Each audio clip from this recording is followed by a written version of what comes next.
पालिका निवडणूक में दूसरी सबसे बड़ी पार्टी एमआईएम होगी। 8 लोग निवड़ के आए हैं, क्या पहली भावना है आपकी? अस्सलाम वालेकुम रहमतुल्लाहि बरकातहू। हमारे कायद बैरिस्टर असदुद्दीन ओवैसी साहब, इनके क़यादत में हमने हमारे पैनल को मजबूत करते हुए पूरे नई ज़िंदगी के लोगों ने हमको पार्टिंबा दिया। हम पूरे नई ज़िंदगी लोगों का और हमारे पार्टी सदर असदुद्दीन ओवैसी साहब और अनवर सादत साहब और उनके कॉरपोरेट हैदराबाद के पूरे, इनका बहुत बहुत शुक्रिया अदा करते हुए नई ज़िंदगी लोगों का भी मैं शुक्रिया अदा करूँगा। पिछली बार भी 9 कॉरपोरेटर थे, इस बार भी 8 कॉरपोरेटर हैं। क्या उम्मीदें लेकर गए थे लोगों के सामने और क्या नतीजा है? हम लोगों के सामने सिर्फ आने वाले वक्त में विकास के मुद्दे पर ही बात की है और इंशाल्लाह आने वाले वक्त में हम बैरिस्टर असदुद्दीन ओवैसी साहब उनके पूरे विचारों को आगे करेंगे इंशाल्लाह।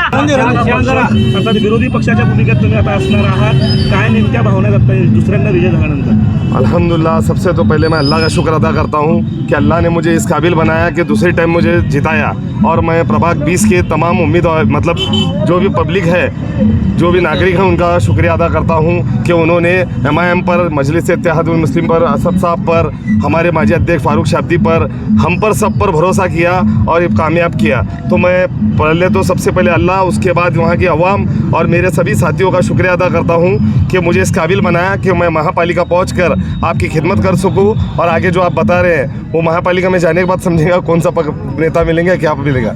सिर्फ सोलापुर नहीं, पूरे महाराष्ट्र में माहौल है, एमआईएम को बड़ी जीत हासिल हुई है, सभी जगहों पर एमआईएम की जीत दिख रही है। किस तरह से देखते हैं एमआईएम को इतना सक्सेस मिल रहा है? अल्हम्दुलिल्लाह, इसकी वजह यह है कि एमआईएम जो है ज़मीन पर रहकर दलितों की, मुसलमानों की, पिछड़ों की बात करती रही है हमेशा। एमआईएम पार्टी सिर्फ इलेक्शन में नहीं आती, पूरे 5 साल ज़मीन पर रह के काम करती है। उसका नतीजा यह है कि पब्लिक ने और जनता ने हमें इसके लिए यहाँ पर पहुँचाया। अभी प्रभाग में क्या विकास करेंगे, क्या मुश्किलें हैं प्रभाग की? प्रभाग के बहुत सारे मुश्किलें हैं। हम 4 लोग अब पैनल जीत कर दिए हैं वहाँ के लोग। इंशाल्लाह हमारी पूरी मुकम्मल कोशिश रहेंगी कि नई ज़िंदगी का जो भाग है वहाँ पर ड्रेनेज जॉइंट नहीं है, बहुत से प्रॉब्लम है। हमारा पहला फोकस वो रहेगा, उसके बाद पानी का मसले का है। जो हमारे से हो सकता है निधि के लिए जो करना पड़ेगा हम कोशिश करेंगे।